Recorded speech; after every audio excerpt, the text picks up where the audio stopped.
شفتاي. حبيبتي عمري قبلك ضائع وقلبك في الهوى مأواي.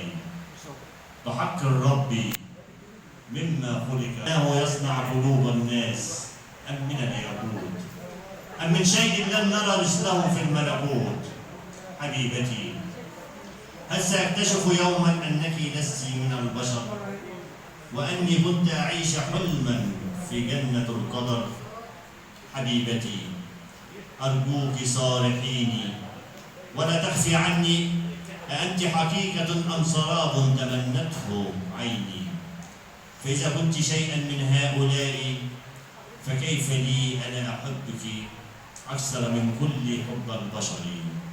وإن كنت مثلنا فلن يزول الشك عني بأنك لست إلا سفيرة من أهل